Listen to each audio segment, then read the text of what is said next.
Is it on? Is it on? Yeah. It's on? Okay. You can do some of this, none of this, all of it. It's up to you, but the federal government is paying for this stuff to upgrade in your house. And the reason why is because we're in a little bit of an energy crisis right now. So I'm going to tell you some facts about it, guys. Now, here are the facts. With only 5% of the world's population, all right, Americans consume over 26% of the world's energy. All right, that means that there's 350 million Americans, there's 8 billion people on planet Earth, but we're consuming over 2 billion people's worth of energy. Now, I don't know about you guys, but I mean, do you think the rest of the world's getting fed up? Oh, if not yeah. already, right? Absolutely, Would you agree? yeah. Okay, now, in the past, okay, oil used to net 20 units of energy for every 1 unit spent to find, extract, and refine it. Now today, oil only nets 8 units for every 1 unit spent to find, extract, and refine it. Now if I take that word units, okay, and I flip it out into dollars and cents, for every dollar you spend back in 1950s, 60s, all right, you get 20 bucks back out of oil. Now that's pretty good, okay? Now today, you put $1 in and you get 8 bucks back out of oil, out of the investment. That's still pretty good, I'll take it, right? But we're watching that go down and down and down and down until it's gonna be a 1-to-1 ratio, all right? And would you take $1 out of your pocket and invest it just to expect to get that dollar back? No. Not a chance, right? Okay, and a lot of people, I hear all the time that we're energy independent, or we used to be. Okay, because is it true? Yes, we have a 100-year supply of shale oil out in the Midwest. Natural gas and fracking it, getting that stuff out of the ground, it works, but you're taking giant water hoses and blasting it in the ground, blowing out gases. It's not good for the environment.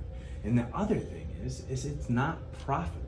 Okay, for every $1.10 you put into getting shale oil out of the ground, you only get $1 back. Okay, so for every dollar you're losing 10 cents. All right, so it's not profitable. We can't be energy independent off of shale oil. All right, and I mean, have you guys ever been around the world? I mean, if you go over to Europe right now, I mean, in Germany, they're at like $8 a gallon for gasoline. If you go to England, they're $11 for gasoline. China, Japan, they're $12, $14 for gasoline. I mean, we pull up the pump, we're what, $3.50, $3.30, it goes up to what, 20 cents? We're MF and Biden, we got pickets in the streets, right? Yeah. But the whole rest of the world pays double, triple what we pay. I mean, it all comes from the same place. I mean, there's 11 countries that are producing oil, all right? So you have Iraq, Saudi Arabia, Iran. Those are the main players, members of OPEC, okay, which are the oil producing exporting countries. And there's only 3 major refineries. The 4th one in Indiana blew up, I don't know, like a month ago or something like that. So it gets produced in 11 different countries, all right? It gets refined in 3 different major refineries, and then you have Wawa, BP, Shell. They put their additives in it and ship it off and sell it, but it all comes from the same place. Why do we pay so much less? And the reason why is because for the last 50 years, we've taken the stance that we'll go over to the Middle East and we'll kick their butts and take their stuff. Okay, but the problem with that is that the last 3 wars in Iraq and Afghanistan cost us $15 trillion.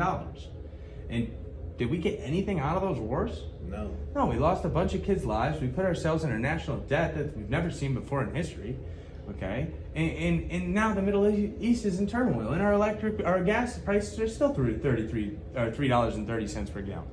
Okay, now it doesn't matter right now. I mean, what we're doing is we're sending billions of dollars over to the Middle East. Okay, and they're sending billions of barrels of oil back over here. I mean, we're sending barrels of money. They're sending barrels of oil. The only difference is that they're buying bombs and bullets to protect their oil from us, and we're buying cars and SUVs to use it. Okay, it doesn't make much sense. And at the same time, we're destroying our environment. I mean, there's not a day that you can't go back outside without looking at the news or just walking outside and seeing how we've destroyed our environment from our excessive use of fossil fuels. I mean, if you look at this, 90